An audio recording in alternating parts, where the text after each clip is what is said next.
పెట్టిన దానికి అనుగుణంగానే సెలెక్ట్ కమిటీకి పంపించారు. ఆ రోజునే చెప్పారు కూడా అప్పుడు అమిత్ షా సెలెక్ట్ కమిటీకి అందుకే పంపిస్తున్నామని చెప్పేసి. ఆ సెలెక్ట్ కమిటీకి వెళ్ళిన తర్వాత ఒక ప్రపోజల్ చేశారు వీళ్ళు.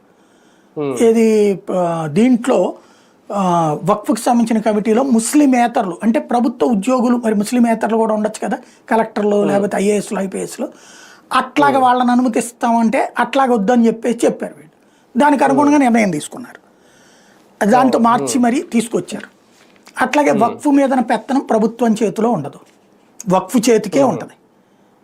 వక్ఫ్ మీద పెత్తనం వక్ఫ్ చేతికే ఉంటుంది. అయితే వక్ఫ్కి వేసే కమిటీలు ఏవైతే ఉంటాయో, అంటే దాని మీద పెత్తనం చేసే కమిటీలు ఇంతకాలం ఇప్పుడు హిందువుల భాషలో చెప్పాలంటే, అంటే హిందువుల లెక్కలో ఎట్లయితే అగ్రవర్ణాలు అని చెప్పబడేటటువంటి వాళ్ళ చేతుల్లో ఉంటుందో, అట్లాగే ముస్లింలలో ఉన్నటువంటి అగ్రవర్ణాల చేతుల్లో ఉంది ఆస్తులన్నీ కూడా.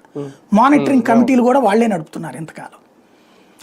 అందులో ఇప్పుడు ఎట్లయితే రాజ్యాంగం తర్వాత మనం బీసీ ఎస్సీ ఎస్టీలకి రిజర్వేషన్లు ఉన్నత స్థితికి ఎట్లాగా అవకాశం అయిందో రాజ్యాంగంలో రాసిన తర్వాత, అట్లాగా ఇంతకాలం తర్వాత రాజ్యాంగం అమలయ్యాక ఇన్నాళ్ళకు కూడా ముస్లింలకి ఆ విధమైనటువంటి స్వేచ్ఛ లేదు. ఇప్పుడు ఆ విధమైన అవకాశం లభించబడింది వాళ్ళకి.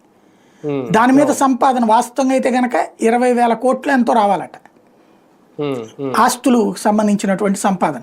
కనీసం అట్లీస్ట్ 2,500 కోట్లు రావాలట. ఇప్పుడు 125 కోట్లు ఎంత వస్తుంది.